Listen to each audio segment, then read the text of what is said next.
Hey everyone, and welcome back to Eternity Echoes. It's such a pleasure to have you here with us. In today's episode, we dive into the narrative of a lady who, after the birth of her child, embarks on an unexpected journey to the heavens, where she encounters Yeshua, also known as Jesus. I found myself feeling unwell as I eased myself from the couch and mentioned to my husband that something was off. Slowly, I meandered down the hallway towards the washroom, feeling lightheaded and dizzy. Once in the washroom, as I sat down, I was overcome by a faint feeling. I witnessed massive blood clots, the size of softballs, leaving my body. It was a frightful sight, a sight for which I had no explanation. It felt as if my insides were falling apart, and I was certain that I was on the brink of death.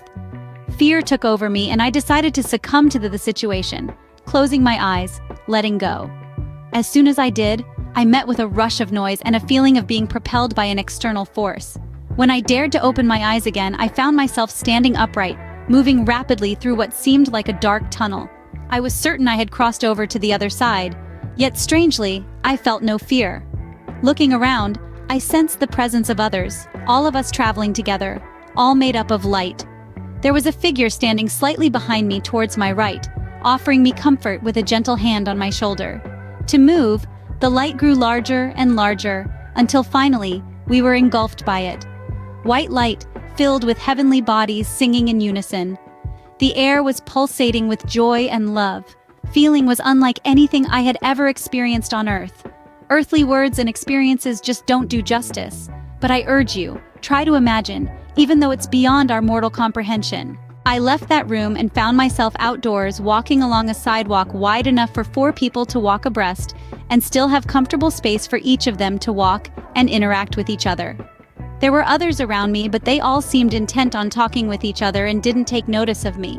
When I looked toward the right of where I was standing, I could see majestic mountains with a waterfall, and below the mountains was a beautiful valley with lots of trees and a meadow filled with wildflowers. The colors popped with vividness. If you think the colors on Earth are gorgeous, you haven't seen anything yet. Our colors seem muted in comparison. As I continued to walk along on the sidewalk, I was suddenly aware of a gated garden to the left of the meadow. It was filled with fruit trees and flowering bushes. The gate had an arch over it that was covered in a flowering vine. I left the sidewalk, walked straight to the garden gate, and reached to unlatch it. Up until that moment, I hadn't noticed that I still had a physical body, until saw my hand reach to unlatch the gate. Before I could unlatch the gate, however, I heard someone summon me back onto the sidewalk. When I looked at him, I knew without a shadow of a doubt that I was in the presence of Yeshua. He wore a long white robe and sandals. He was very handsome with long dark hair and a short, well-maintained beard. He was also very strong-looking. People have asked me, how do you know it was him? I can only tell you that when you are in the presence of the Lord, you have no doubt as to who he is. We walked for a moment when he motioned for me to sit down on a stone bench that was in front of the building that I'd just come out of. In front of us was the garden, and to the right of us was the valley with the meadow, and in the distance, I could see the mountains.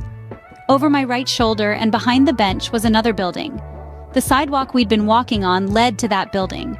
The sheer joy of sitting there on the stone bench, in the light, with my Savior, was overwhelming.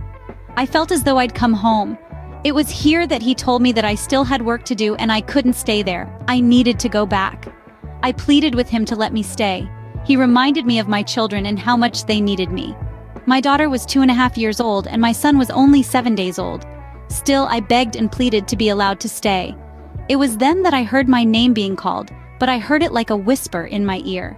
At that moment, I felt myself come back into my body and found my husband screaming my name while holding me in his arms on the bathroom floor.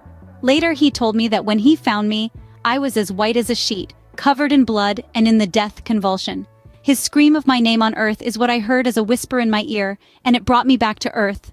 Never let it be said that God doesn't hear our prayers. I'm living testimony that our voices can and are heard in heaven. I was rushed to the hospital that night and received a shot to stop the hemorrhaging. The next day, a D&C was performed. Apparently, the hospital staff where I'd delivered my son hadn't removed all of the afterbirth, and I had gone into toxic shock syndrome. What did I learn from this? I can tell you that my life has never been the same. I have had a hunger and thirst to understand what exactly had happened to me and why me. I don't question that anymore. Instead, I savor the very real memory, and after 38 years of searching the scriptures for the knowledge of the truth, I've come to understand what Yeshua shared with me. He wanted me to come back to earth to remind everyone that heaven does exist, and Yeshua is real. He is the Son of God. He also wanted me to tell you that we, all of us, have known each other forever, and will continue to know each other in eternity. It's vitally important that we change our attitude and demeanor toward those whom we deem to be strangers, and begin treating everyone as though we know them and care about them, as though they are family. When we care about someone, we naturally want the best for them. That is what Yeshua wants us to feel for others, even those we don't know and consider to be strangers. This kind of love leads to saving souls for Yeshua. It leads to eternity together. But what about the people who will abuse, hurt, or even kill you? Well, I can only tell you what I know from my personal relationship with God. He has given me several gifts, but among them, He has given me the gifts of discernment and faith, and He expects me to use them. He has also promised me that not one hair on my head will be harmed by the enemies of God.